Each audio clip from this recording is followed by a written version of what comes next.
Meninas, vamos lá?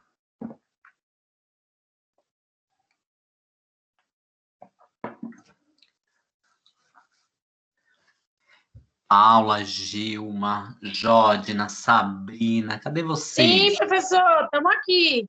Ah, Gilma, você estava fugindo, você estava assistindo a Tancinha. Tava não, professor, tava bem do ladinho. É que eu não estava conseguindo entrar, eu caí, aí voltei, eu pedi às meninas o outro link para elas me mandarem. Aí a Paula me mandou o outro link. Ah, muito bem. Bom, o pessoal não chega, o Guilherme e o Renan estão entrando agora, né? E a Joyce Mara que acabou de chegar aqui também. Então vamos começar nossas aulas aí, tá quase acabando, gente. Falta muito pouco agora, não é verdade? É. Professor, vai ter aula presencial? Na última semana de novembro. Semana que vem eu vou mandar o questionário para vocês responderem, para ver quem pode ir e não, Tá, tá? tá bom, Na quarta-feira eu falo para vocês sobre isso, tá bom, na semana que vem, tá bom? tá bom. Obrigada. Ótimo. Pessoal, hoje nós vamos falar sobre a unidade 4 já. A aula já está postada, desculpa, para vocês. Depois da unidade 4.3, se eu não me engano, já tem lá outros assuntos e postada essa aula lá para vocês também, tá? A aula de hoje nós vamos falar sobre esofagite, gastrite, úlcera gástrica, apêndice e diverticulite. Nós vamos falar sobre esses 5 temas. Depois, na sexta-feira, ainda vai ter sobre abdômen agudo, outros assuntos para nós encerrarmos essa parte do sistema gastrointestinal. E aí, o último assunto que nós vamos falar daqui 15 dias vai ser sobre câncer. Aí eu vou falar sobre os catéteres, sobre os tipos de quimioterapia. Aí nós vamos encerrar o nosso conteúdo. As atividades que vocês fizeram já estão gerando bastante pontos, então eu já vou começar a registrar os outros pontos que vocês têm dos questionários. O pessoal que respondeu o questionário semana passada e ainda tinha gente respondendo essa semana, foi bem legal, foi bem interessante as respostas, estava bacana, viu? Parabéns. Gente, essa tosse minha nunca vai embora, não sei o que eu faço mais. Então vamos começar. O primeiro assunto que nós vamos falar hoje, então, é sobre a esofagite, tá? Vamos lá, deixa eu mudar o slide.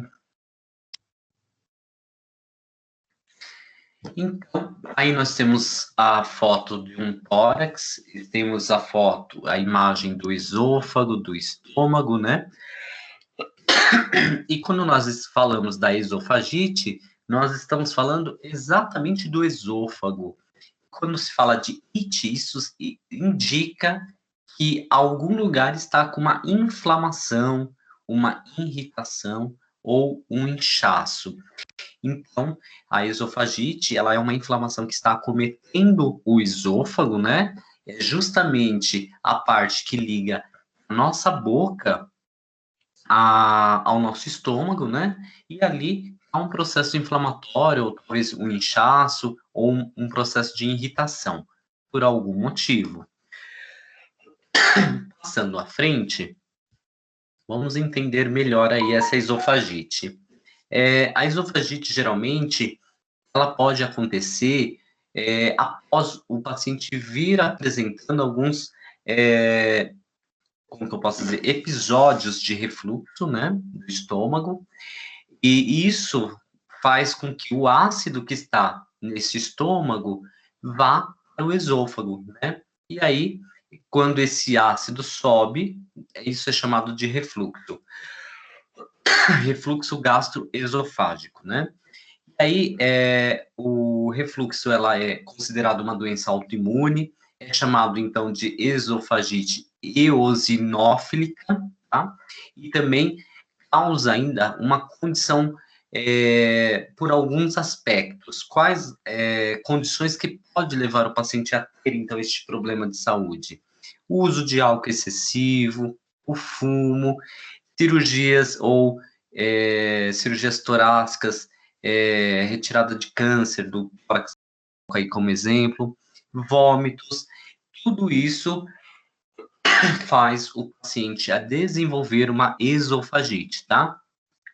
Isso também pode ser acometido por problemas de fungos, candidíase pode acometer o esôfago, herpes, citomegalovírus pode também levar, então, uma esofagite o paciente, tá? Geralmente, o citomegalovírus, a herpes, a cândida, a candidíase, ela vai acontecer justamente naquele paciente que ele está imunossuprimido. Então, um paciente com está fazendo tratamento de câncer, um paciente que já tem uma doença autoimune, um paciente com alguma doença infecto-contagiosa, como o HIV, que diminui a imunidade do paciente, um paciente transplantado pode, então, vir desenvolver essas patologias e, consequentemente, o paciente desenvolver essa esofagite. Pensando nisso, vamos lá. Nós temos também os sintomas.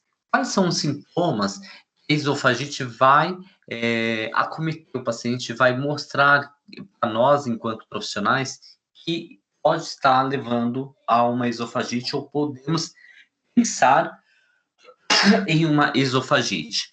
Então, os sintomas mais comuns na esofagite é uma infecção, né?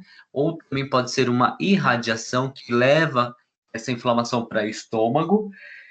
Ali podem aparecer algumas úlceras também, por conta desse ácido que subiu através do refluxo que esse paciente apresentou. E aí, ele vai ter dificuldades para engolir, ele vai ter odinofagia, que é dor ao engolir, ele vai ter pirose, que é aquela queimação, que é o refluxo do ácido, ele vai ter uma ronquidão, ele vai ter dor na garganta. Então, esses são os sintomas mais comuns da esofagite.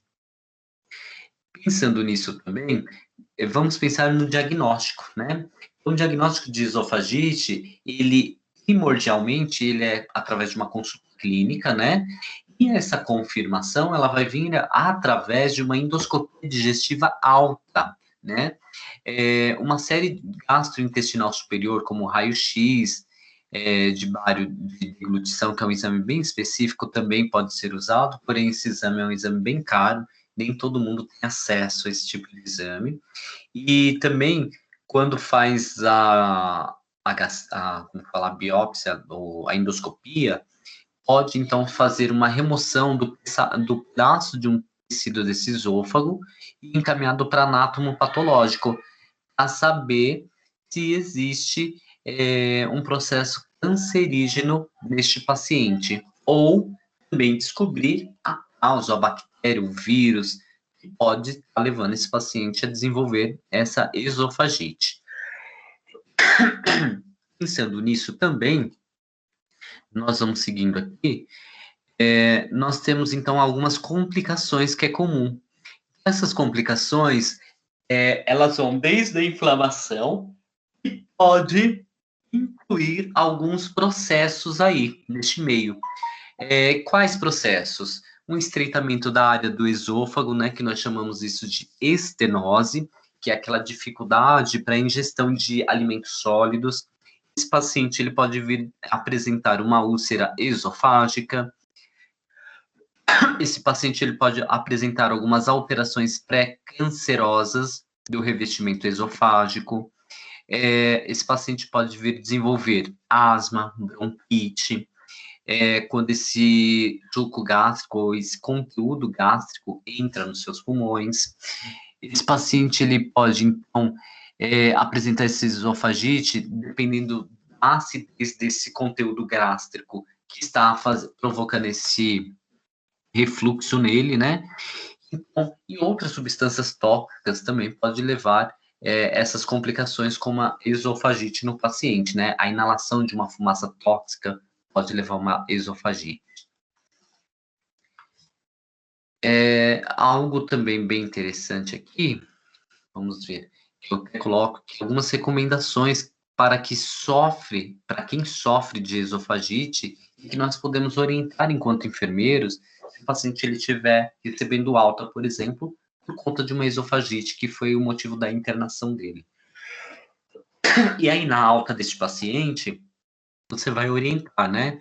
Então, orientar ele a não deitar após ele ingerir algum tipo de alimento. Então, ele tem que permanecer sentado um período aí de 30 a 1 hora após as suas refeições. Refrigerantes, neste momento, é importante, ou qualquer outra bebida gasificada, ou as bebidas alcoólicas, principalmente os destilados, neste momento é importante evitar, né? Porque é um agressor para a parede desse esôfago. Os medicamentos mais indicados para tratar essa esofagite são os antiácidos, né? Como a ranitidina, o omeprazol também. Lembrando que a ranitidina, hoje, ela não está sendo fabricada no momento por conta de falta de matéria-prima. Então, este medicamento ele está em falta no mercado farmacêutico. Aí os médicos vêm substituindo essa droga, tá? Lembrando que o omeprazol também não é indicado para todas as pessoas, porque ele é um inibidor de bomba de prótons. Então, o uso excessivo pode levar o paciente a ter algumas sérias complicações, tá? Existem relatos até de possíveis cânceres por conta do uso excessivo de omeprazol.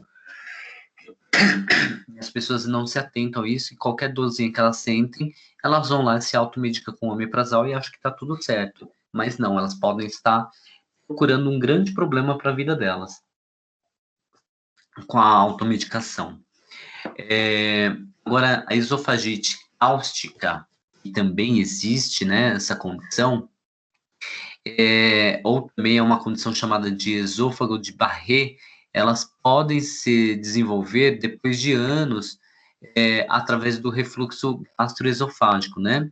Então, a presença da bile refletida no duodeno parece ter muita importância em um dos tipos mais, podemos dizer, até grave, né? E isso então, é chamado também de esôfago de Barré. Então, a esofagite cáustica, ela acontece justamente na presença dessa bile, e aí, por um longo período, que aí ela desenvolve esse tipo de esofagite, que é uma esofagite crônica também grave no paciente. E tudo isso, quem leva a ter esses problemas é quem? Justamente o refluxo gastroesofágico, né? É a causa mais comum para o paciente então, desenvolver essa esofagite.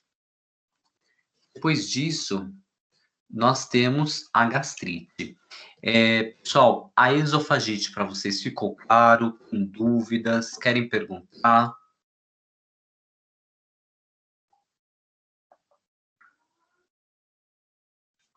Ninguém quer perguntar nada? Tá bom, vou continuar aqui, hein? Agora nós vamos falar da gastrite, né? A gastrite é uma patologia muito comum, as pessoas apresentam, às vezes elas têm, nem sabem que tem, algumas tratam adequadamente, na gastrite é feito alguns achados também, então é importante lembrar dessa gastrite aí, né? Como fala adequadamente e tudo mais. Então vamos lá. Então aí na gastrite eu tenho uma imagem, eu tenho imagem do fígado, eu tenho imagem da vesícula biliar, eu tenho imagem do intestino grosso, do intestino delgado, do reto, do pâncreas, do estômago e do esôfago também. Então, eu tenho todo o meu aparelho aí gastrointestinal. Pensando nisso, vamos ver então a gastrite. Então, quando eu falo da gastrite, lembrar que a gastrite ela é um processo também inflamatório, né? Ela provoca também um edema dentro do revestimento interno da mucosa do estômago, né? Ele tem esse edema, ele tem esse processo inflamatório, começa a ficar as paredes bem irritadas, aí ele uma gastrite que pode durar por um pouco tempo, que nós chamamos isso de gastrite aguda. É um momento que ele está assintomático, ele não tem dor, mas ele já tem ali um probleminha. E aí, isso pode, muitas vezes, durar por meses ou até mesmo anos, tá? Para se tornar uma gastrite crônica, onde ele vai sentir dor, vai ter cólica, e ali vai ser os sintomas um pouco mais pesados da gastrite. Na gastrite aguda, geralmente o paciente ele sente, como que eu posso dizer, dores esporádicas, né? Ou uma queimação, às vezes ele queima toma alguma coisa ou come alguma coisa, e aí ele começa a sentir alguma coisa diferente, mas passa rapidamente. Ele vai lá, toma um antiácido e tá tudo certo. Mas neste momento ele já tem um processo inflamatório acometendo o revestimento desse estômago dele. E aí, quando nós falamos da gastrite, nós temos que pensar o seguinte: quando ela está ainda no momento agudo, né? Neste momento agudo, é o momento onde ele tem alguns aparecimentos ou umas dores rápidas, súbitas, que passa rapidamente, né? Isso pode começar a acontecer no paciente por conta de uso de medicamentos, né? Algumas infecções ele pode ter, como o citomegalovírus é muito comum aparecer quando você faz uma endoscopia no paciente para saber, né, dessa gastrite. E aí, o estresse físico, psíquico, também pode levar um paciente a desenvolver uma gastrite aguda. Aí, o tratamento, muitas vezes, ele faz uso lá de ácido acetilsalicílico, anti-inflamatórios, não esteroidais, corticoide. Aí tem ingesta de bebida alcoólica, tem ingestão, como que eu posso dizer, acidental de algum medicamento, na tentativa de um suicídio. Aí ele vai lá e utiliza algumas substâncias corrosivas, como, por exemplo, uma soda cáustica, é muito comum, sem fazer uso disso para se matar. Alimentos contaminados por germes, bactérias, vírus, ou alguma toxina que esteja aí nesse alimento, também pode levar a um processo de inflamação aguda no paciente e prejudicando a parede desse estômago, né? Uma infecção generalizada ou, como que eu posso dizer, acometa aí todo esse estômago, pode estar levando esse paciente, então, a desenvolver essa gastrite aguda também, tá? Pensando nisso também, nós temos, então, aqui outro momento, a gastrite crônica. A gastrite crônica, a gente sabe que ela vai ser acometida por conta de uma bactéria bem popular, que é H. pylori, né? Na verdade, ela chama H. pylori Bacter pylori. Aliás, a gente abrevia como H. pylori, mas é Helicobacter pylori, tá o nome certo. E aí, essa bactéria, ela pode, então, levar o paciente a desenvolver, então, uma gastrite crônica, né? Essa bactéria, ela vive muito bem em ambientes ácidos, né? Não é comum para uma bactéria. E, no caso, ela vai se alojar lá na parede desse estômago. No momento, o H. pylori, ele leva, então, uma destruição da barreira protetora que vai revestir toda essa mucosa deste estômago, né? E aí, a partir deste momento, o ácido gástrico que está ali presente para degradar esses alimentos começa também a agredir a própria mucosa do estômago deste paciente. E ali, então, leva para uma inflamação, e aí pode, então, levar a essa gastrite crônica, tá? Pensando nisso, nós vamos lá no outro aqui, vamos mudar. Então, nós temos aí as causas menos comuns de gastrite são os distúrbios autoimunes, o refluxo da bile no estômago, o abuso de cocaína, a ingesta, né, ou ingestão de substâncias corrosivas, como os venenos, que causam queimaduras, estresse excessivo, infecção viral, como o citomegalovírus que eu havia dito, o vírus da herpes também pode levar a desenvolver uma gastrite. E, como eu disse, as pessoas imunossuprimidas é as pessoas que mais sofrem com isso, tá? Desculpa, gente. Pessoas que passaram por algum trauma, né? Ou uma doença grave e súbita também pode levar, ou precisou, talvez, fazer uma cirurgia. Esse processo cirúrgico também pode levar o paciente a desenvolver essa gastrite crônica. Uma insuficiência renal pode levar o paciente a ter uma gastrite, mas é uma causa menor, mas tem essa possibilidade, tá? E o paciente que faz uso da ventilação mecânica também pode ter um grande problema nessa questão, né?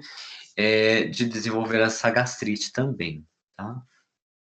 Pensando nisso também, vamos ver aqui mais. E como que eu faço, então, o diagnóstico deste paciente, né?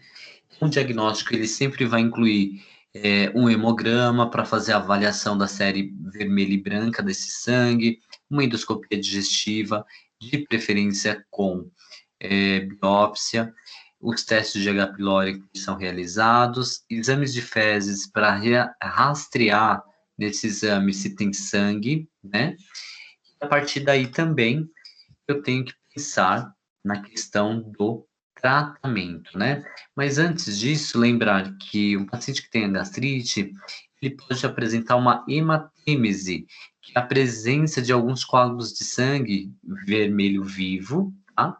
Esse sangue geralmente é digerido pelas bactérias no decorrer do trânsito intestinal e pode também o paciente apresentar cor enegrecida ou cor forte, chamado de melena. Então, o cocô sai bem escuro e fétido, tá?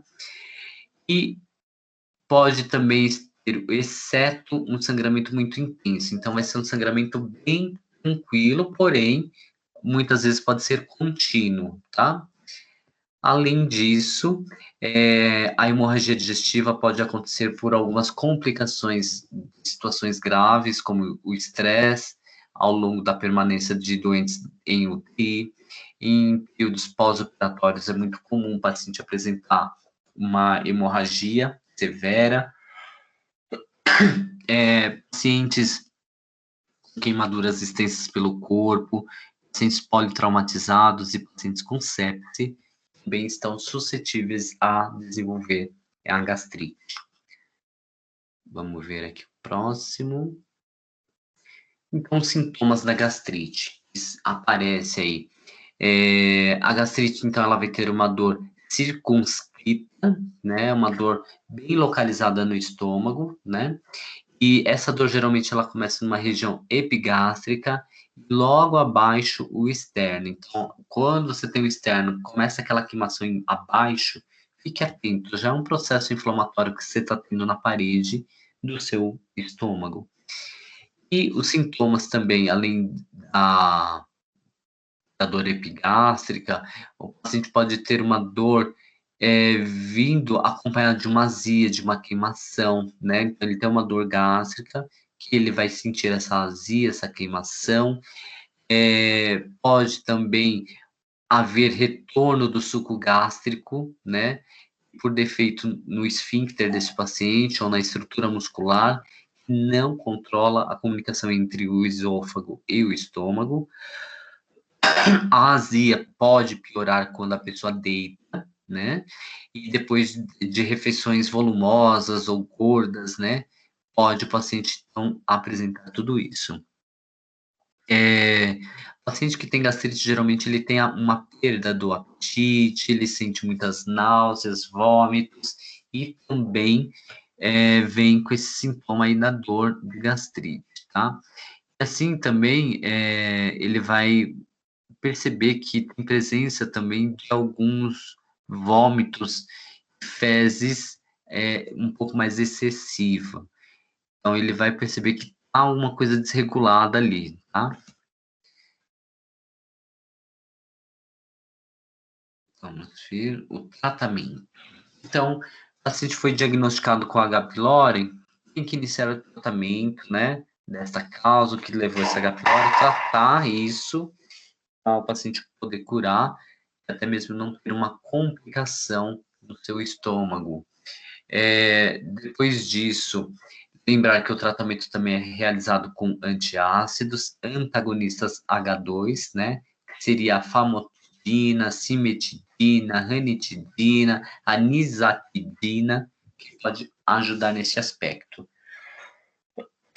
Inibidores de bombas de prótons, né? O omeprazol, o esomeprazol, ianzoprazol, rabeprazol e pantoprazol são os inibidores de bombas de prótons.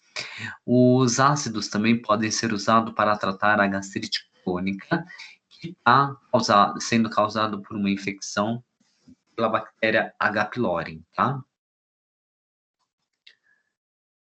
Vamos ver aqui.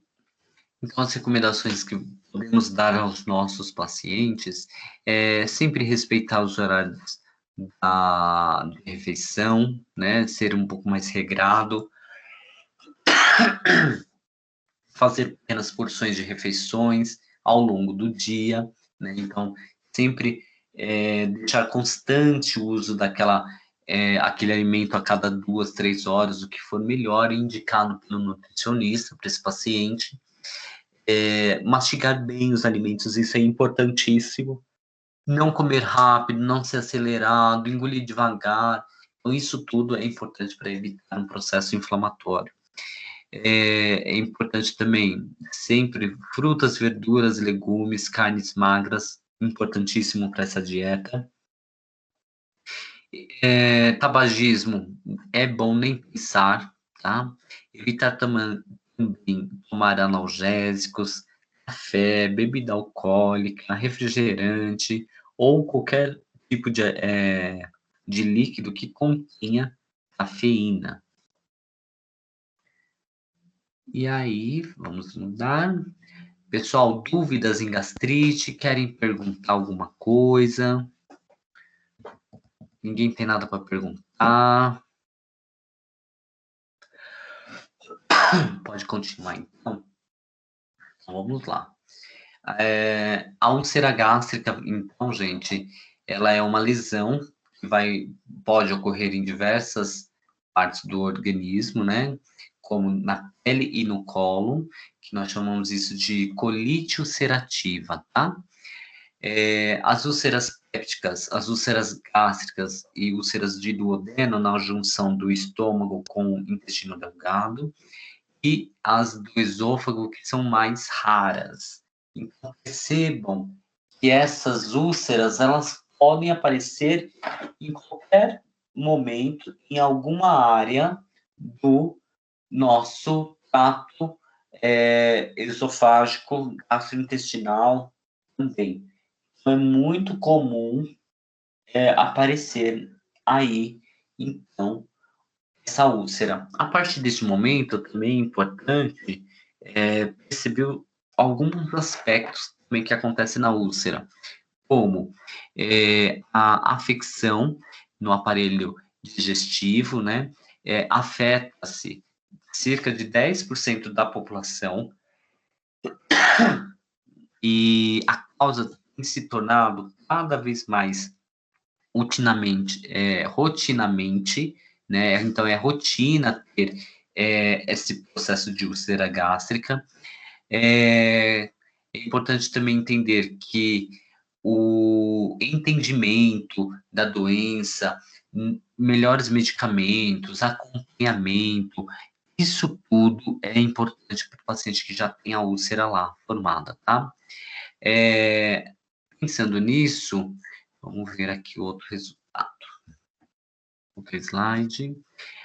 O que leva o paciente, então, a ter uma úlcera, né? Quais são as causas que esse paciente tem que pode, então, estar desenvolvendo esse problema das úlceras, que é muito comum, tá? Então, quando nós falamos de úlcera gástrica e das suas causas, é importante lembrar o histórico familiar. Então, você está fazendo o SAI do paciente, está lá investigando como que foi essa família. Essa família já teve problema, tinha problema de câncer, como que é isso?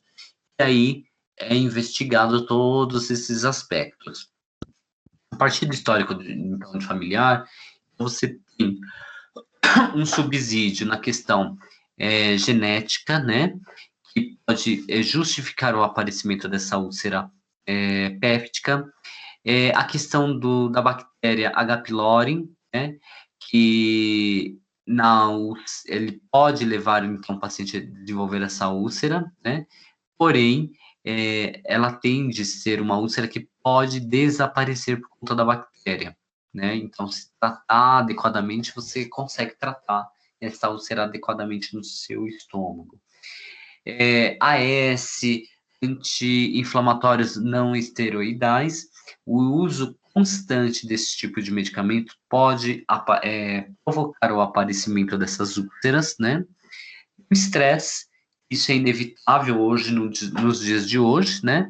O estresse, além de outros efeitos prejudiciais, pode estimular a abertura desta cavidade nesse estômago, nesse intestino, né? E aí, essa úlcera, ela vai, então, invadir o revestimento desse estômago e, às vezes, pode ser do duodeno, não sei. E ali, começar um processo ulcerativo. Depois disso, nós também temos que pensar em algumas recomendações para as questões das úlceras gástricas. Lembrar que as recomendações de não fumar, respeitar horários de frequência de refeições, fazer refeições ao longo do dia, e fazer uma refeição grande, né? Ou o almoço ou a janta, tem que ser uma refeição adequada. Neste caso da úlcera, você não pode fazer uso de chá, de café, de refrigerantes, de bebidas alcoólicas e substâncias que podem estimular a produção de ácidos. Suspender também o uso de aspirina e anti-inflamatórios neste momento do tratamento e sempre procurar, na medida do possível, o nível de estresse que pode estar sendo gerado aí por algum motivo. Então, sempre pense nesse momento. Sempre oriente seu paciente a pensar nele, a passear, a curtir a vida, tirar um pouco dessa coisa pesada do dia a dia e viver, né? É a melhor coisa para se fazer neste caso. Pensando nisso também, vamos ver aqui, continuando em úlceras, como que é feito esse tratamento, então? O tratamento, então, que nós temos disponível para a questão das úlceras, né, que é eficaz em suprimir, né, ou talvez eliminar essa úlcera ou acidez gástricas, tá? O que acontece? Essas drogas, elas têm sido muito utilizadas para o alívio da dor, dos sintomas que esse paciente apresenta. Isso permite também uma cicatrização dessa úlcera, né? E a modificação também dessa úlcera, a descoberta do H. pylori é importante, a endoscopia neste momento, nesse tratamento, ele vai ser necessário. Uma intervenção cirúrgica é a última opção que o médico vai dar para o paciente. Então, esse paciente, ele vai ter essa escolha da cirurgia por questão da sua úlcera gástrica no último caso. Antes disso, o médico geralmente vai tratar com medicamentos este paciente, tá? Então, esse paciente, ele vai ser tratado com medicação, sempre, que é o melhor, o mais adequado também, viu? E, por último, aqui, na úlcera gástrica, vamos ver o próximo slide. Aí eu coloco também que o tratamento disponível né, essas medicações que são capazes de suprimir ou talvez eliminar a acidez gástrica, né? Essas drogas, elas têm sido muito utilizadas nos sintomas, na sintomatologia, a tentar aliviar os sintomas desse paciente, ou alívio também, e também permitir uma cicatrização nas úlceras aí, que está descoberta, ou foram descobertas através da infecção do H. pylori. Então, a intervenção cirúrgica, neste momento, vai ser a última escolha que ele vai ter. E aí, eu tenho, então, uma imagem dessa úlcera que você pode estar apresentando. Ou o paciente de vocês está apresentando, né? Vamos ser mais cuidadosos. Vamos fingir que nós somos cuidadosos. Tá tudo certo com nós também. Enfim. Pessoal, úlcera gástrica, perguntas, querem tirar dúvidas? Nada, tá tudo bem. A aula aqui hoje é bem curtinha e bem tranquila, tá? Guilherme, quer perguntar? Tranquilo aí, Guilherme? Tranquilo. Aqui, eu tava vendo aqui, a úlcera, ela é relacionada ao HP, né? O H. pylori. Isso. Quando não é isso, são anti-inflamatórios não esteroidais. Quais Isso, seriam esses anti-inflamatórios? Os anti-inflamatórios, deixa eu ver um exemplo, que são tantos nomes. Deixa eu pensar em um que é bem comum. Deixa eu lembrar de um. Ai, que eu posso dar de exemplos para vocês. Espera aí, deixa eu pensar. Anti-inflamatórios. Nossa, agora fugiu da mente, viu? Anti-inflamatórios. Vamos ver. Ibuprofeno é um anti-inflamatório não esteroidal.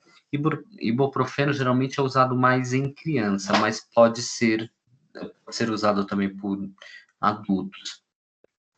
Tem gente que usa muito ácido acetilsalicílico, AS.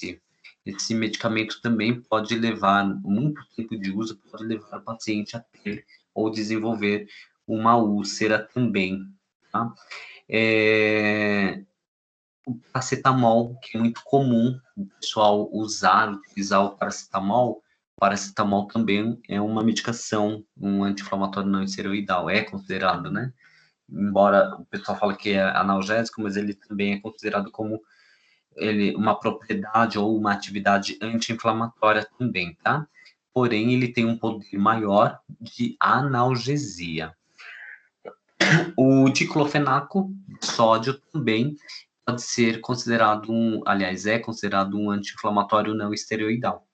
Então, todas essas medicações em uso excessivo, você pode desenvolver, então, a úlcera, tá?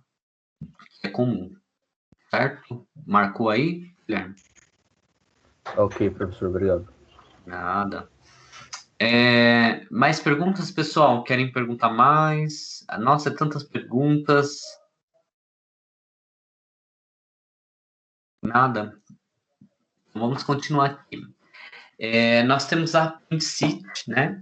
A apendicite, ela é uma inflamação do apêndice que vai acontecer, que é muito comum o paciente chegar no pronto-socorro com dor na barriga, e quando vai fazer o exame físico nele, descobre que essa apêndice está em um processo de inflamatório. E aí, quando a apêndice intestinal está inflamada, né? Lembrando que ela tem um formato de um verme e ela tá lá dentro, lá quietinha, né? E aí, quando ela tá nesse processo inflamatório, muita dor intensa, ela pode também haver ali um processo infeccioso importante. Então, o paciente ele tem que ser muitas vezes operado de urgência. A apendicite também mais comum é a apendicite aguda, né? Que apesar de acontecer em qualquer idade, é muito comum na adolescência, então geralmente os adolescentes eles podem apresentar essa apendicite, né? Só um minutinho, gente. Só um minutinho, só beber um gole de água aqui que minha garganta tá secando.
Vamos lá, gente. Me deu uma crise de tosse, não paro de tossir. Então, essas crises de apendicite geralmente vai acometer mais os adolescentes. É muito comum o adolescente, então, chegar com muita dor referente a essa questão, né? E, geralmente, aproximadamente aí 7% dessa população vai ter este problema de apendicite, tá? E pode acometer pessoas um pouco mais velhas? Pode também, tá? Não está livre de não ter uma crise de apendicite. Vamos ver. Olha aí. A apendicite, né? O intestino grosso, onde está o apêndice. Perceba que ela tem realmente um formato de verme. Olha, observem a imagem aí, para vocês verem.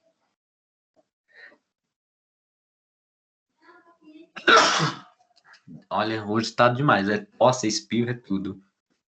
Então, percebam que quando o paciente chega com a dor, e aí você vai fazer o exame físico nele, e você fazer a palpação deste abdômen, na hora que você fizer os seus dedos em formato de garra no abdômen deste paciente do lado direito, no hipocôndrio direito deste paciente, na hora que você fizer uma leve pressão, ele não vai suportar de dor, né? Ou se você pedir para ele levantar e dar um pulo da maca, ele não conseguir isso, é indicativo da apêndice estar inflamada, tá? Vamos ver o próximo. E aí, nós temos a questão da apêndice crônica, né? Na verdade, ela é composta por uma apendicite aguda, né? Que acontece várias repetições e que levam essa inflamação continuamente no paciente, né? E aí, até recentemente, julgar-se um apêndice, surgiram várias opções de obstrução contínua dentro do lúmen ou de uma massa sólida dentro dessa apêndice, né? Hoje, essas obstruções permanentes, elas são responsáveis também apenas por uma minoria dos casos. Então, por isso que o ósteo no seco ele pode entrar e ficar retido, né? Nós chamamos isso de fecalito ou coprolito, que é uma pequena pedra de fezes, quando o cocô fica duro. E aí, isso raramente, um pequeno, como posso dizer, uma pequena porção desse cocô que virou pedra, ele pode fazer uma paralisação, parasitise ou uma paralisação do intestino. Então, se essa pedra, esse fecaloma, que nós também podemos chamar assim, essa pedra de fezes, ela vai dificultar o esvaziamento e a passagem, a liberação desse cocô que está acumulando. Se isso acontece, ele pode, então, apresentar uma dor muito parecida com uma apendicite. Então, por isso que é importante fazer o exame físico para identificar essa possibilidade também. Na dúvida, é importante fazer um raio-x para ver como que está essa apêndice, tá? Ou dependendo até uma tomografia também, dependendo do caso. Outras causas também que são os cálculos de vesícula biliar, eles também podem aumentar o volume dos glândulos linfáticos locais no paciente. Então, o paciente, se ele tiver um problema de vesícula biliar, ele pode vir a apresentar, então, essa dor também por conta do sistema linfático que está aumentado ali na região. E as bactérias também, elas podem permanecer na luz dessa apêndice, né? E ali produzir gases que ficam retidos nessa cavidade, e aí vai causar uma distensão em toda a parede dessa apêndice e dor local. Porém, quando ele tem essa distensão, essa dor, o abdômen do paciente também fica um pouquinho dilatado. Então, lembrando que se esse paciente ele tem essa dor ali localizada, e as bactérias que está provocando esses gases, que está levando essa dor, lembrar que essa infecção, essa produção de bactérias pode cair para a cavidade abdominal e pode, então, levar esse paciente a desenvolver uma infecção generalizada.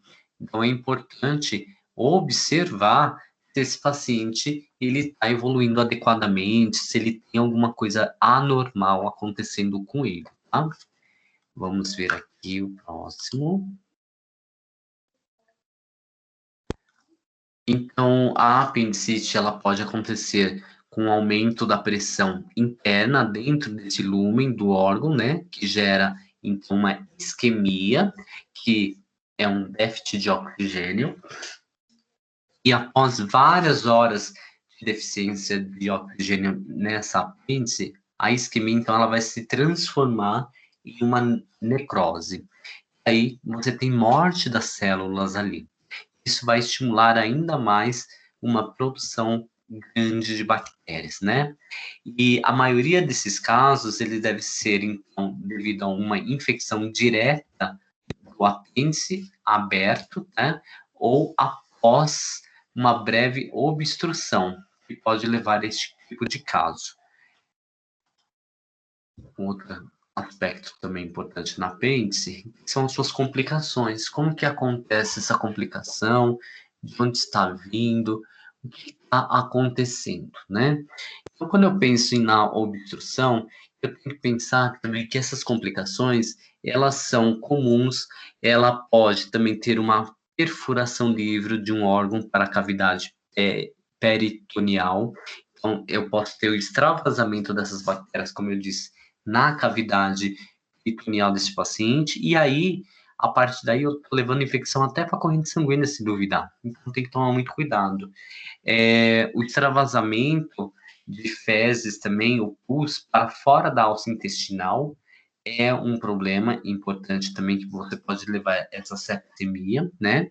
E as bactérias que invadem o líquido peritoneal, que pode levar o paciente a desenvolver um negócio chamado peritonite, que é a inflamação do peritônio, e também outra complicação é levar esse paciente para uma sepse, uma coagulação intravascular disseminada, né? A formação de abscessos bacterianos, trombose de veia porta. Então, todas essas complicações o paciente pode vir a apresentar, tá? Após isso, também, vamos ver aqui, diagnóstico. Então, vamos lá. O paciente chegou, se queixou, falou, doeu, examinou, fez exames, e aí, quando eu penso em investigar tudo isso, eu tenho que ter um diagnóstico, né, desse apêndice, que muitas vezes é difícil, devido ao grande número de casos que apresentem apenas algum período de tempo, né, ou até mesmo o paciente pode não apresentar nenhum sintoma específico da progressão dessa doença, tá? Então, pode muitas vezes confundir o médico que está avaliando. As apendicites também, com poucos sintomas, são mais frequentes nos idosos, nas crianças, tá? Pequenas. E outro problema também é que o apêndice, ele pode ter localizações raras ou também ter uma dificuldade a atribuição de uma dor local, onde seja comum do lado esquerdo. Então, dá a impressão que o paciente muitas vezes pode referir que está com uma dor no lado esquerdo, mas na verdade é o direito que está acontecendo e essa dor está irradiando. Com tudo isso, então, a apendicite muitas vezes ela não é tratada adequadamente, muitas vezes pode ser até mortal em alguns casos, ou mesmo as apendicites atípicas também que pode acontecer, que são as mais frequentes, né? Que pode acontecer em qualquer hora ou qualquer lugar. Logo, também sempre diagnosticado com 20% ali de certeza que é um apêndice, né? E também desses 20%, algumas falsas apendicites também podem ser descobertas aí neste processo. Então, a apêndice, você vai lá, vai fazer exame, vai examinar. Lembrando que o exame clínico é sempre o melhor para este caso, tá? Além dos exames de imagem para confirmar. Vamos lá. Então, os sintomas mais clássicos que o paciente relata são uma dor difusa, continua no abdômen quando ela está se irradiando, ela pode chegar ali junto à cicatriz umbilical, ela muitas vezes pode se mover, quadrantes inferior direito, e aí você pode ter aí na questão da fossa ilíaca direita também uma dor. Após algumas horas, a gente coloca aí um negócio chamado ponto de McBurney, né? É um nome dado para a localidade dessa dor. A sensibilidade também ao tocar o ventre deste paciente, náuseas, vômitos, febre baixa, inapetência, também alguns dos sintomas clássicos da apendicite. Vamos ver o próximo. Ué? Aqui é uma cirurgia de apêndice. Percebam que uma boca muito pequenininha ali sendo aberta para a retirada dessa apêndice. Percebam que só uma parte do abdômen do paciente estava sendo exposta, porque exatamente ali é o sítio cirúrgico do procedimento, né? Então, toda aquela área está estéril e ali está acontecendo, então, a retirada dessa apêndice. Uma boca muito pequena, uma cicatriz pequena que o paciente depois vai ter após o procedimento. Vamos lá. Apêndice, dúvidas, pessoal? Querem perguntar mais alguma coisa? Eu só vou falar antes disso do tratamento, tá? Alguém quer perguntar? Oi, professor, boa noite, tudo bem? Oi, Bia, tudo bem? Então, existe um motivo para adolescente ter apêndice ou não? Não. O que as bibliografias diz é a questão do desenvolvimento corporal, né? Por conta das mudanças do corpo que pode causar essas inflamações e também muitas vezes por má alimentação que pode influenciar muito na questão da apêndice. É isso que as bibliografias dizem, mas não tem nada concreto. Tá? Então Que tá, a obrigada. partir de um estudo que fizeram, concluíram que os adolescentes são os que mais sofrem com a questão da apendicite. E aí acaba apresentando mais casos. Mas o que eles relatam também é que geralmente é por conta de alimentação e mudança do corpo do adolescente, que pode levar esse processo inflamatório. Oi? Tudo bem? Tudo! Como você está? Bem, deixa eu te falar, a apendicite, ela não tem como diagnosticar antes, né? Eu tava lendo que ele infecciona muito rápido, tipo de um dia para o outro, né? Sim, sim. Ela pode cronificar muito rápido, né? Porque muitas vezes ela já está numa forma aguda, o paciente não está tendo sintoma. Ele só começa a ter sintomas na hora que cronifica. Então não tem Infelizmente. incidência para fazer, para prevenir, né? Não tem. O que é ideal mesmo é a questão da alimentação, da atividade física, a hidratação, né? Bastante água. Isso ajuda a minimizar a chance de se ter apendicite. Obrigada. Nada. O tratamento, pessoal, lembrar que o tratamento da apendicite, ela pode ser, então, a retirada da apêndice, que não vai ter jeito, tem que retirar por conta do processo inflamatório, né? Pode também ter um segmento com antibiótico, o mais correto, né? Por conta da infecção que estava sendo gerada ali, né? E isso geralmente vai acontecer no momento da cirurgia e após a saída dele do centro cirúrgico para a enfermaria, ele continuar fazendo uso desse antibiótico, né? Atualmente, o método mais utilizado é a realização da apendicectomia, que é essa imagem que eu passei agora, né? E também tem a opção de fazer a apêndice pela cirurgia laparoscópica, é feita através do vídeo, o médico introduz uma cânula, e aí, pelas cânulas, ele consegue fazer a remoção dessa apêndice e retirar, tá? Aí é um procedimento que um pós-operatório muito melhor do que uma cirurgia aberta. E o paciente também vai ter pouquíssimas cicatrizes por conta dessa cirurgia, porém, é uma técnica que nem todo cirurgião domina. Então, isso pode não ser tão comum acontecer de ter uma apêndice por laparoscopia, mas acontece, né? Lembrando também que uma cirurgia por laparoscopia ela é um pouquinho mais demorada do que uma cirurgia aberta, tá? Porque é um orifício bem pequeno, leva-se um pouco mais de tempo para conseguir cauterizar, então ela vai demorar um pouquinho aí, pelo menos 2h30 a 3 o procedimento, enquanto uma cirurgia aberta, no máximo 40 minutos, o médico já faz esse tipo de procedimento, tá? Através disso, o paciente, esse tipo de cirurgia, né, da laparoscópica, ela vai ter, então, uma recuperação muito melhor, muito mais rápida do paciente, né, por conta das suas incisões, que são 3 orifícios que é aberto no paciente, esteticamente fica mais bonito, isso sem dúvida, tá? E a cirurgia laparoscópica, ela também permite ter uma inspeção de toda a cavidade abdominal. Então, o médico, o cirurgião, ele consegue verificar se teve extravasamento de secreção para o peritônio deste paciente, tá? E também exclui-se também outras causas de dor abdominal além da apendicite.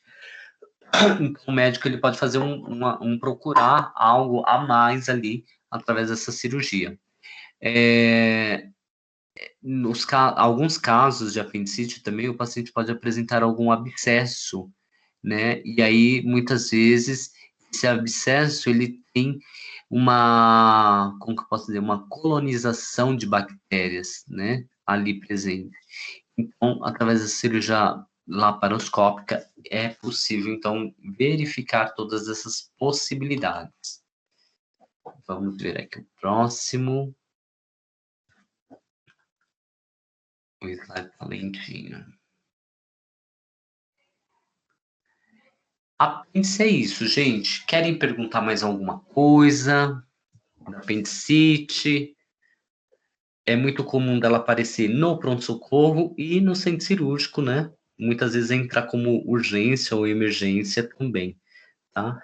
Eletiva é mais difícil de se ter uma apêndice, é muito raro, mas pode acontecer, nada é impossível, tá bom?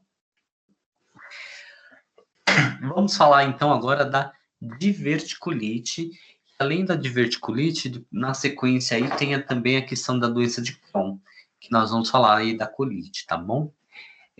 A diverticulite, lembrar que a diverticulite, ela é uma saliência que aparece na ponta de um dedo de luva, né? Que pode, então, se localizar em diversas áreas do sistema, do trato gastrointestinal do paciente. Mas ela se manifesta com maior intensidade nas fibras musculares do intestino grosso. Então, a diverticulite, ela geralmente está ali, nessa região mais localizada. E aí, quando isso acontece, esse divertículo, ele pode, então, penetrar e vai ficar retendo pequena quantidade de fezes do paciente. Então, fica ali acumulando fezes por conta desse diverticulito. E, do mesmo modo, pode haver também condições favoráveis para o alojamento de micro-organismos ali, ou até mesmo proliferação de micro-organismos ali, né? E aí os divertículos também, eles podem ter saculações que surgem na parede do intestino grosso, né, no decorrer da vida, e devido também à sua, principalmente à pressão exercida pelo conteúdo intestinal, isso tudo contra a parede, quando há uma obstrução de algum divertículo, por fezes ou talvez por alimentos não digeridos adequadamente, ali pode-se, então, iniciar um processo inflamatório, tá? A partir do momento que faz esse processo inflamatório, esse divertículo, ele, então, pode também iniciar um processo infeccioso. E aí, quando ele se denomina infeccioso, ele se torna, então, uma diverticulite. Lembrar que a diverticulite são, como que eu posso dizer, pequenos fragmentos ou pequenas pontas que aparecem, principalmente lá no intestino grosso, né? E quando isso acontece, dificulta a passagem das fezes no trato intestinal. E aí o paciente começa a desenvolver outros problemas intestinais, tá? Deixa eu mudar aqui. Os divertículos, eles são de dois tipos. Ele pode ser hipotônico e hipertônico. Quando a gente fala que é um divertículo hipotônico, ele é decorrente de um afrouxamento da musculatura lisa do intestino. Agora, quando ele é hipertônico, ele é provocado por um aumento anormal do tônus dessa mesma musculatura, o crescimento significativo de uma pressão do colo. Eu posso ter dois tipos de divertículo, o hipertônico e o hipotônico. Sempre lembrar, um faz o afrouxamento da musculatura lisa do intestino, o outro provoca um aumento anormal do tônus dessa massa muscular, e aí você tem um crescimento significativo do cólon. Vamos ver o próximo. A diverticulite também é uma pressão de numerosos divertículos dentro desse intestino. Ele vai, então, receber o nome de diverticulose, né? E também, grande parte da população principalmente quando passa-se dos 60 anos, já apresenta esta condição clínica. Então, é muito comum os vovôs, as vovós terem problema de divertículo, ou de verticulite, ou de verticulose. Então, ele pode já ter este processo de doença, tá? Lembrar que a diverticulite, ela vai se instalar, então, quando os divertículos ficam inflamados ou infectados, tá? Isso pode apresentar um abscesso ou até mesmo uma perfuração. Nestes casos, o maior risco de resíduos intestinais de escapar para a cavidade abdominal e ali também provocar um processo de peritonite. Então, é muito comum o paciente com diverticulite ter problema dessas fezes estar indo para o peritônio, desenvolvendo, então, um processo aliás, um processo inflamatório na região do peritônio e virar, então, uma peritonite. Vamos ver o próximo. E aí, eu tenho as causas que pode levar uma diverticulose. O que pode levar, então? Então, as causas mais comuns da diverticulose, elas podem ser o fator envelhecimento, né? E aí, a pessoa que está envelhecendo, ela está perdendo uma capacidade de elasticidade da musculatura intestinal. A dieta, muitas vezes, pode ser pobre em fibras. O aumento da pressão do interior do cólon pode levar o paciente a ter uma diverticulite, ou a predisposição genética também pode levar a este processo, tá? Após isso, vamos pensar aqui, vamos ver os sintomas. Então, quando eu falo dos sintomas, em grande parte dos casos, a diverticulose, ela é uma doença assintomática, muitas vezes o paciente não tem dor, e aí ela só é percebida, diagnosticada, quando acontece uma investigação de uma eventualidade ou de uma dor que o paciente sente, assim, esporadicamente, ou de repente ele falou assim, eu já estou aí com 50 anos, vou fazer uma colonoscopia para ver, ou está apresentando algum sangramento, alguma coisa estranha está acontecendo. E aí é percebido e diagnosticado, então, essa diverticulite. Os sintomas, quando aparecem, são queixas inespecíficas. As queixas mais relatadas em bibliografia são os desconfortos abdominais. Isso acontece mais do lado esquerdo, uma alteração nos hábitos intestinais também, tá? A diverticulite aguda, ela é um sinal de uma complicação de doença diverticular, tá? E dependendo da gravidade do quadro, os sintomas mais importantes que acomete o paciente é a dor abaixo do umbigo, que se desloca para o quadrante, né, esquerdo do abdômen, constipação, diarreia, sangue nas fezes, febre, náuseas, também pode acompanhar as queixas deste paciente, tá? Vou mudar aqui.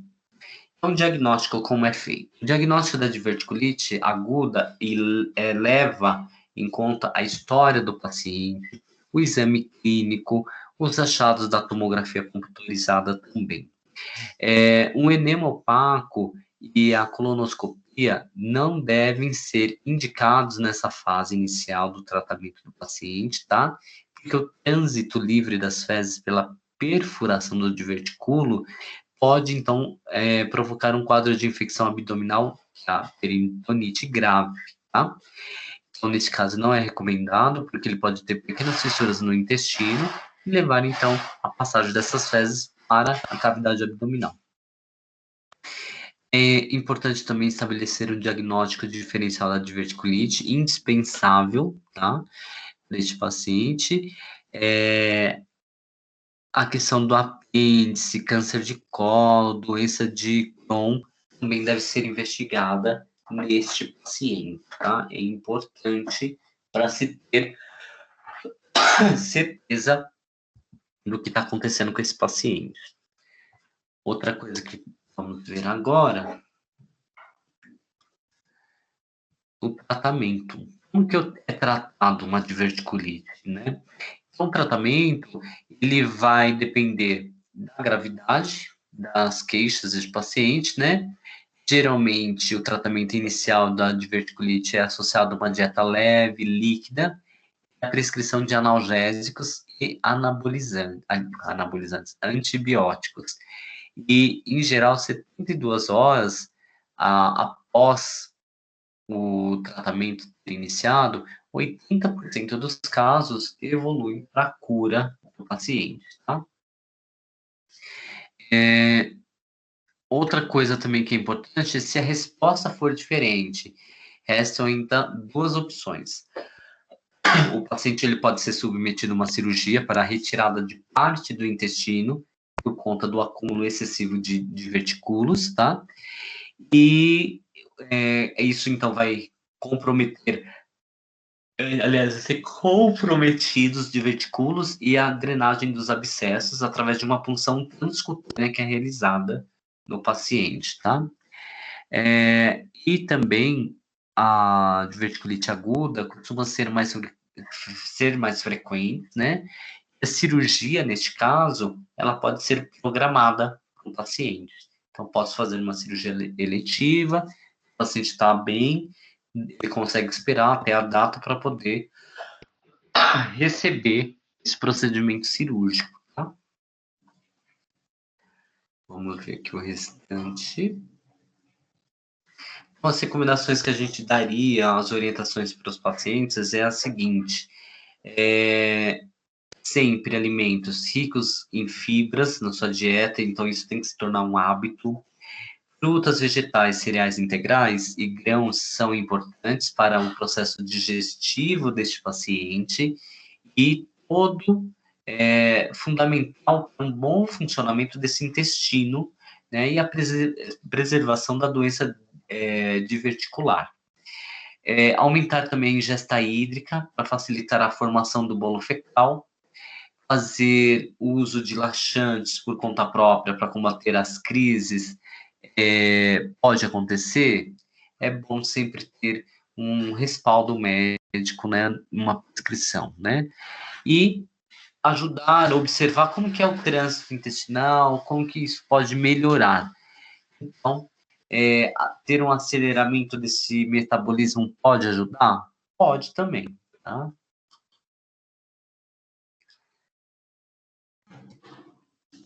Então, eu tenho, depois da diverticulite, dúvidas até aí, antes de começar o outro assunto? Posso falar já da colite para vocês?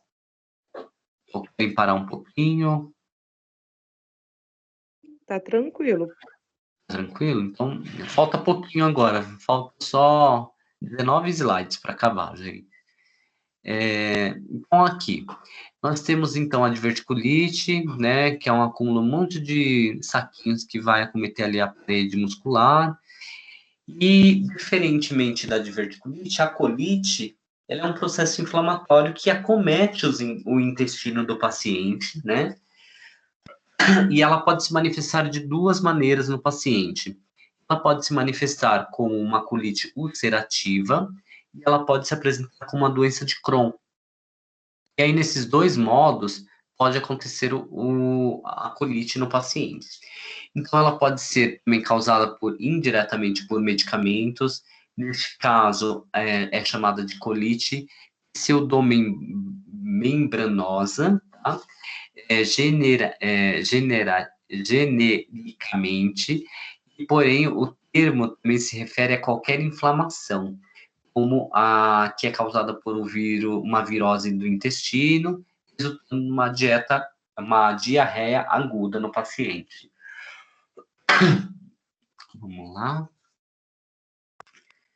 Aí eu tenho a colite, né? Então eu tenho o intestino, eu tenho o colo ascendente, transverso, descendente e ânus, e aí eu tenho a condição inflamatória do intestino deste paciente, que ela pode se manifestar de duas formas. ela pode, então, ter a colite ulcerose e a doença de Crohn. Ela pode também ser causada indiretamente por medicamentos, como eu havia dito, né? E genericamente, esse termo é utilizado aí por conta da inflamação causada lá dentro. A colite ulcerativa, então, ela é uma doença do cólon. Ela vai ser caracterizada por uma grande inflamação, e pode evoluir, então, por uma ulceração da camada interna do intestino, do cólon deste paciente.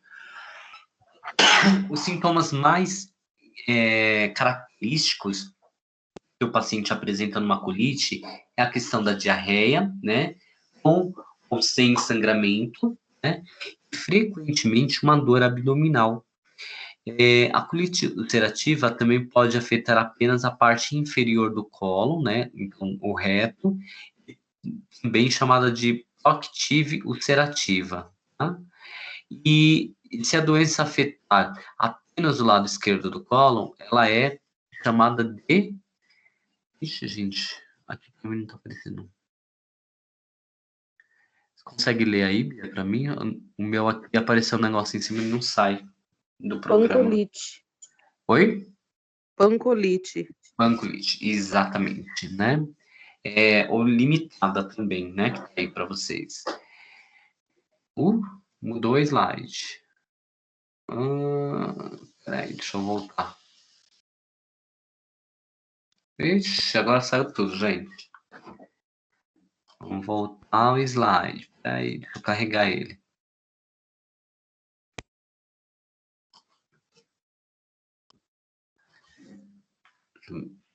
Foi atrás do slide, fujão.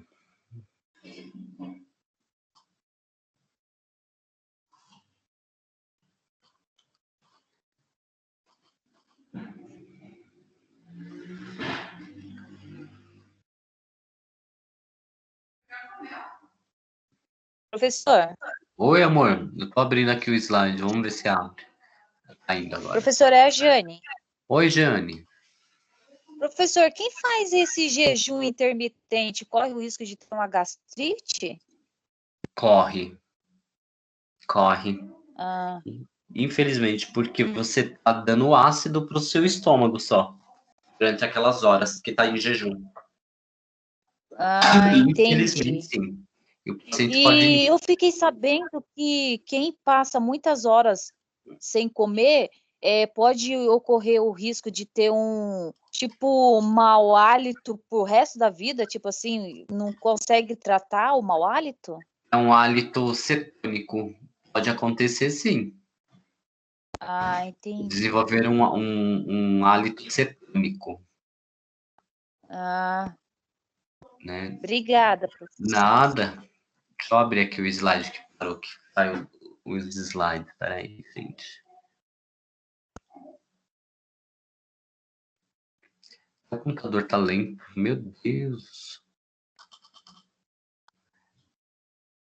Tá indo, gente. Só mais um pouquinho.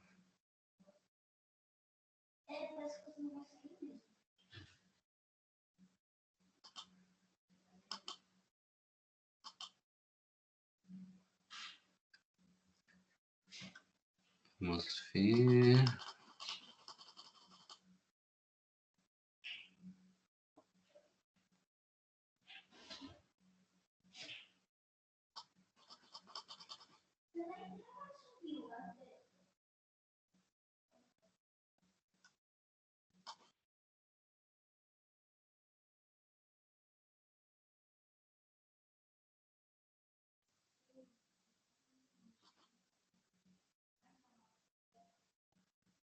Tá chegando, gente. Chegando. Vamos ver.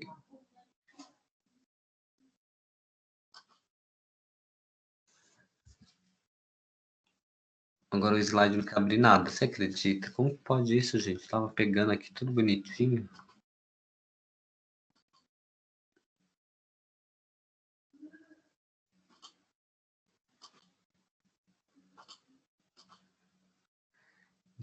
Eu vou compartilhar minha tela com vocês, acho que fica melhor.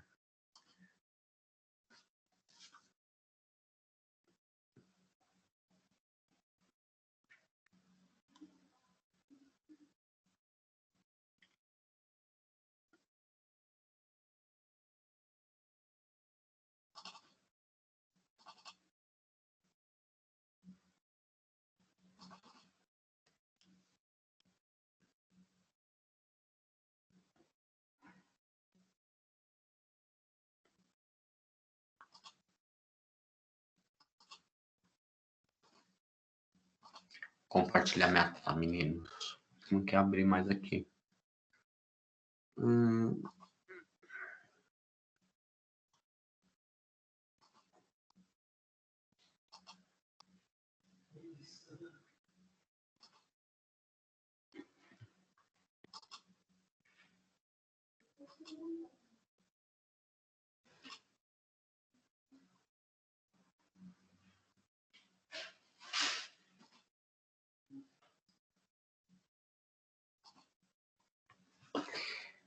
Vamos ver se vocês veem agora.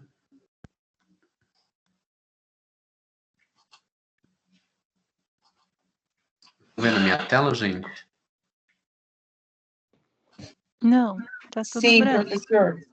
Apareceu aí colite? No meu tá aparecendo doença de Crohn. Doença de Crohn. Aqui. Colite versus doença de Crohn. Isso.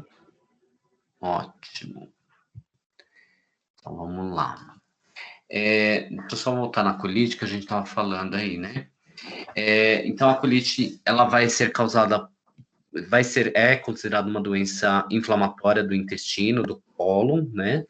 Ela vai acontecer por conta de uma inflamação ou talvez uma ulceração dentro desse intestino, que vai estar cometendo a parede do intestino, tá?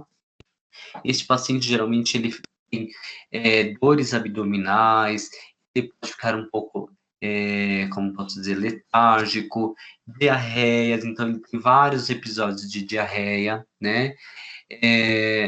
Pode ter uma secreção, que às vezes ele pensa que é cocô que ele quer fazer e não é, só uma secreção que parece um catarro que sai do intestino dele, tá? E esse catarro, essa secreção que sai é produzida justamente por conta das úlceras intestinais desse paciente, tá? Aí, eu tinha falado também da colite e da doença de Crohn, né? Então, a colite ulcerativa, ela vai afetar, não aliás, ela só afeta apenas o cólon, que faz lá todo o processo inflamatório, né? Que pode também se estender até o reto, né? Agora, nenhuma área do intestino pode ser poupada, pode ser que pegue toda a doença, todo o intestino pode desenvolver esse momento aí de inflamação. Agora, dentro da doença de Crohn, ela pode afetar qualquer área do trato gastrointestinal. Então, isso vai incluir o intestino delgado, pode haver várias áreas do intestino normal, várias áreas do intestino doente deste paciente. Aí, isso é chamado de áreas poupadas, tá? E também temos a colite ulcerativa. A colite ulcerativa, ela afeta apenas a camada mais interna do cólon, né?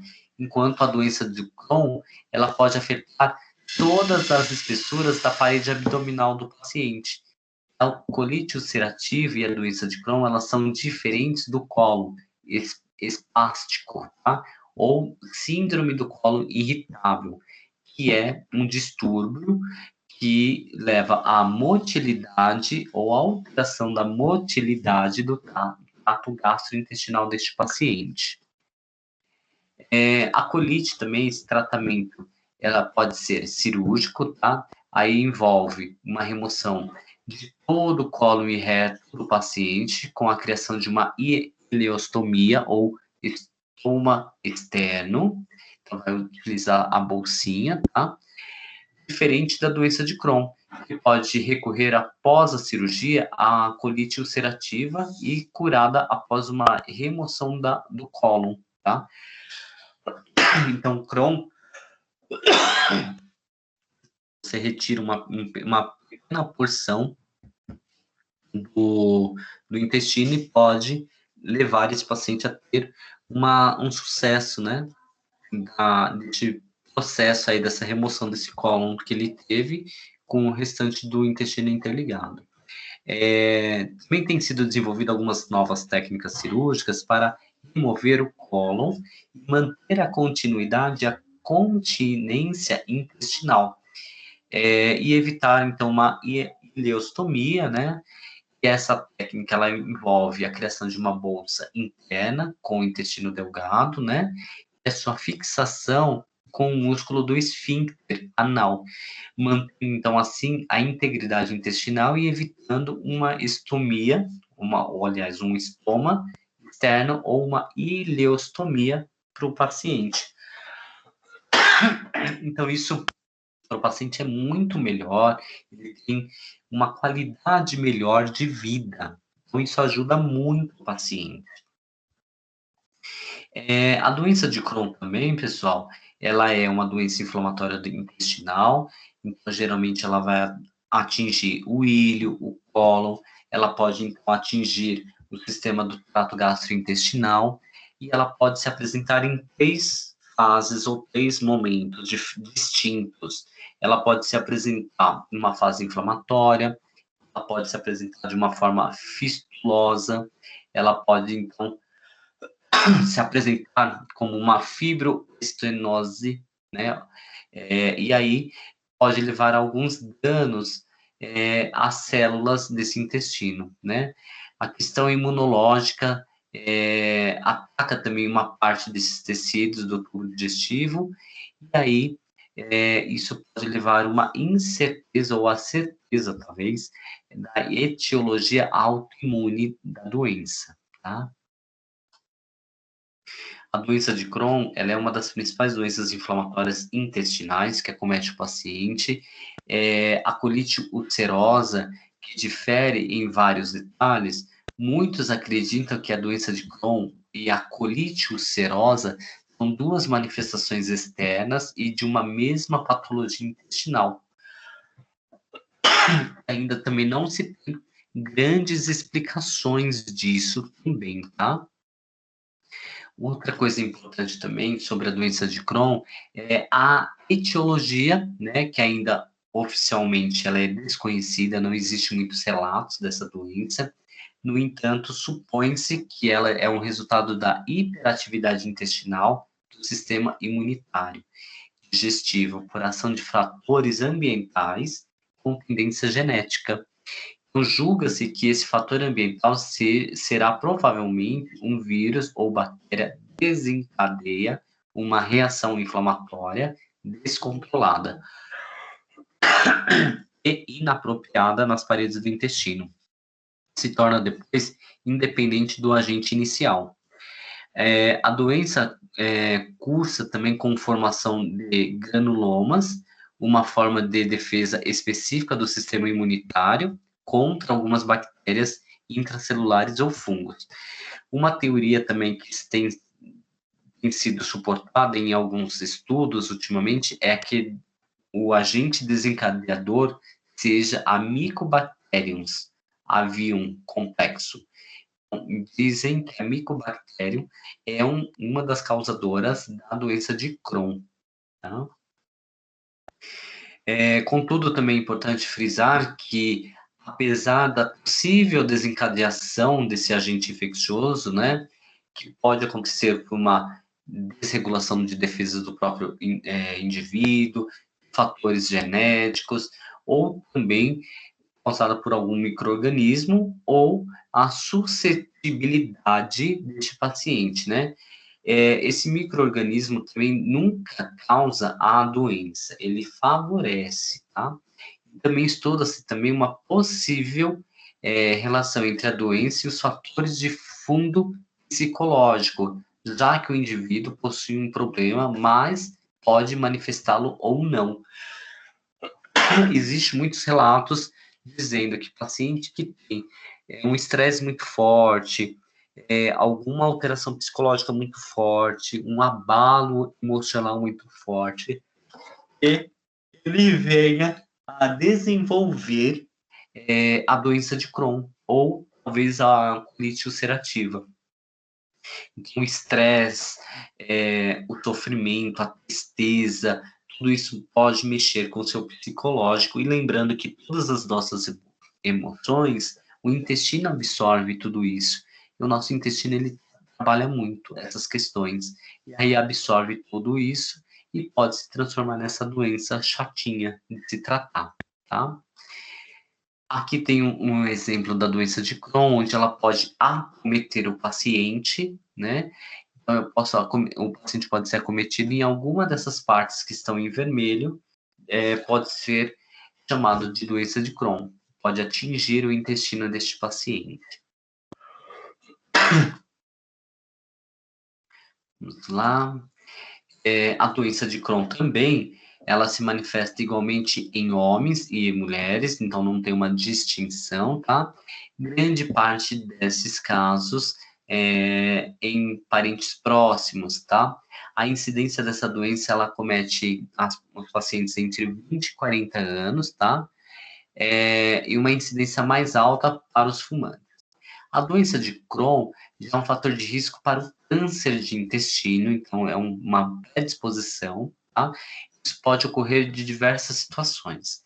O Crohn também, ele se caracteriza por ser diferentes períodos, pode estar em atividade quando surgem os sintomas, ou pode estar inativo, ou em remissão, quando os sintomas cessam, tá? Aqui eu tenho um colo ulcerativo, tá? E aí foi achado também Crohn neste paciente. Então, perceba como que fica a mucosa desse intestino irritada, as secreções que é liberado através dessas úlceras aí, tá? Vamos ver o próximo. E aí, os sintomas comuns do Crohn, né? A diarreia, isso é inevitável, dor abdominal, geralmente a dor, ela fica ao redor da cicatriz umbilical e no hipocôndrio direito, apêndice, ele pode ter dor do apêndice, náuseas e vômitos, ou pode também, talvez, ter uma inflamação dessa apêndice, febre, sensação ou distensão abdominal, pode acontecer, e isso piora após as refeições, perda do apetite, perda de peso, mal-estar geral, cansaço, tá? Às vezes pode ter eliminação de sangue, de muco, ou talvez de pus também, tá? Vamos ver aqui, a doença de Crohn, então, em alguns casos pode haver aftas, artralgias, deficiência de ferro, deficiência de vitamina B12, de ácido fólico também.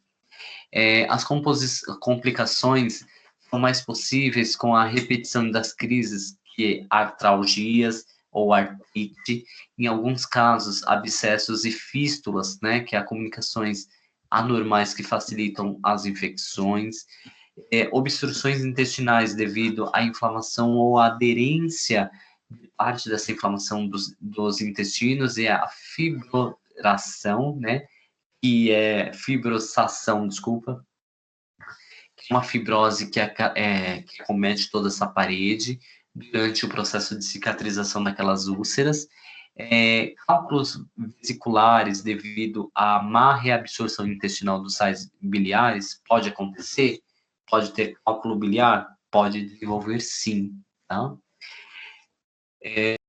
Doença de Crohn, o diagnóstico é realizado pela colonoscopia, né, que é uma filmagem desde o reto a aproximadamente 20 centímetros do ilho termina. Análise de sangue, como anemia e leucocitose, tomografia computerizada e biópsia são necessárias, tá? O tratamento depende da localização, então vai depender da severidade da doença, complicações e resposta aos tratamentos anteriores. Pretende-se também reduzir a inflamação, corrigir as deficiências desse intestino.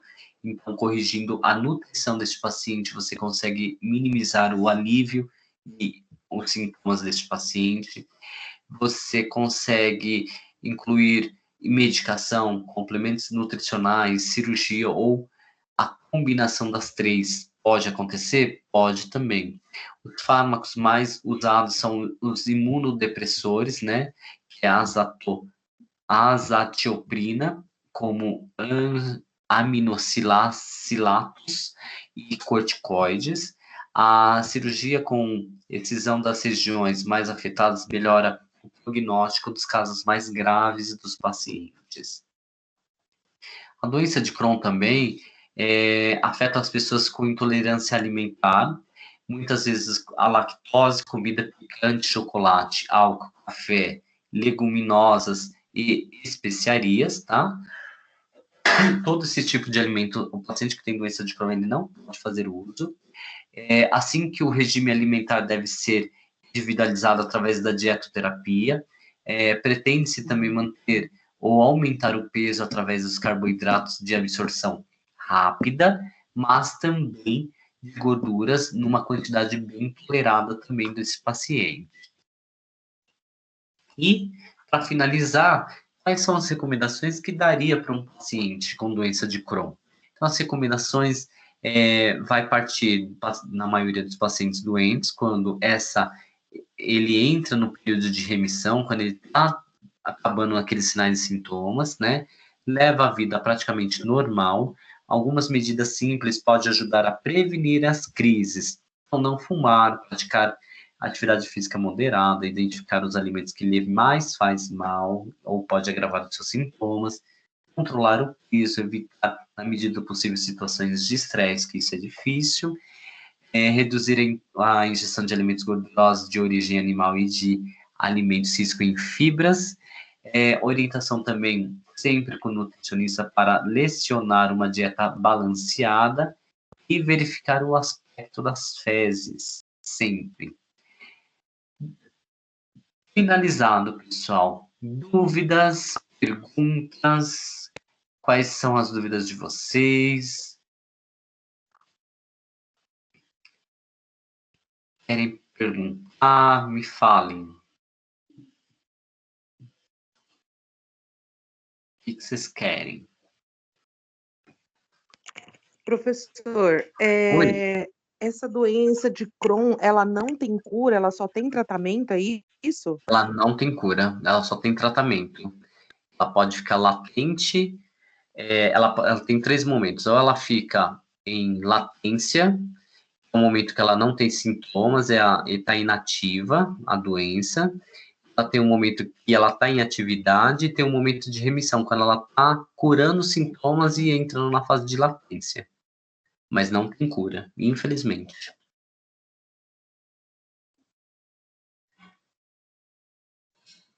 Entendeu? Entendi, obrigada. Eu Imagina. tenho um familiar que ele tem Crohn, é um rapaz jovem, assim, 45 anos, esportista, e Aham. ele quase veio a óbito por conta do Crohn. E foi Ai, exatamente assim, por conta de estresse, problemas psicológicos e emocionais. tanto a colite ulcerativa como o Crohn's, duas doenças muito ruins.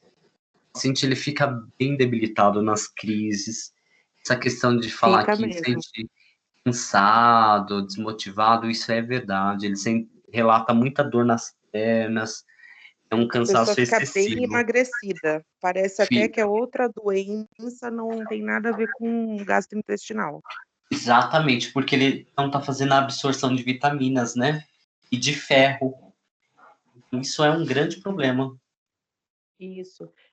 Inclusive, o médico disse que é uma doença, como é que fala? Somatização. A somatização. Vários problemas, exatamente. Aí gera o estresse, o intestino já começa a responder. Entendi. Entendeu? E só cadê o povo, gente? O povo tá tudo escondido, Bia? É o frio. Menina, tá frio, né? Eu abri a janela agora há pouco, eu quase caí duro pra trás. Por isso que tá com tosse. E, nossa, essa tosse minha não para, eu não sei mais o que fazer. Não sei mais o que fazer com essa tosse. É tosse, é espirro, é tudo. Ai, gente, é demais. Então, Bia, eu falei pro pessoal no início da aula, acho que você não estava. Na próxima aula eu vou finalizar com o abdômen agudo, os tipos de, como fala, de choque, né, de hemorragia digestiva alta, digestiva baixa, e aí eu finalizo esse assunto já na sexta. Na semana que vem a gente já vai falar de câncer, aí eu acredito que quarta e sexta a gente também consiga terminar, e vocês vão ter aí mais 2 semanas. Aí eu vou. Uma semana eu acho que eu dou alguma atividade para vocês, e na outra a gente faz a prática. Na semana que vem eu já mando aquele questionário também tudo de novo, para vocês responder, para ver quem tá rápido, para a gente poder fazer as aulas práticas. Tá bom. Tá? Pessoal, mais perguntas? Ninguém quer perguntar nada? Ih, tá todo mundo tranquilo. A Elizabeth está chegando agora. Oi, quem fala?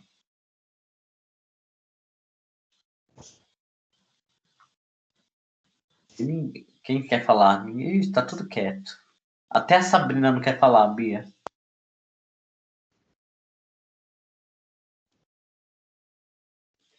Guilherme quer falar? Não. A internet não tá ajudando hoje, não, professor. O negócio Eu complicado. tô vendo. Tá bem ruinzinha, né? Enfim. Então, pessoal, o assunto de hoje está encerrado. Ó, tem alguém tentando falar, não tô conseguindo.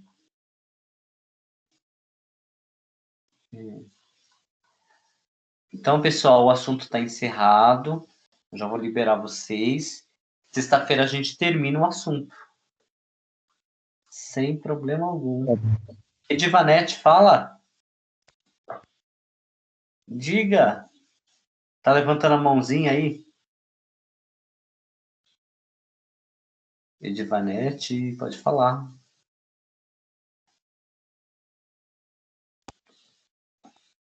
Ih, ninguém falou nada. Acho que ela também não tá conseguindo falar, Bia. É a internet mesmo. A internet tá bem ruim. Eu vou. Daqui a pouco a aula começa a baixar, eu baixo e já posto lá a aula também. Tá depois da unidade 4, aula 3. Ótimo. Aí eu já deixo lá também postado para vocês. Tá bom? Então, sexta-feira a gente se encontra. Um bom descanso para vocês, fiquem bem e sexta-feira a gente continua. Boa noite, professor. Boa noite, Renan. Como você está? Tô bem, tô com frio aqui. Tipo, o sinal tá muito ruim. O sinal tá ruim da internet. A Bia tava falando isso.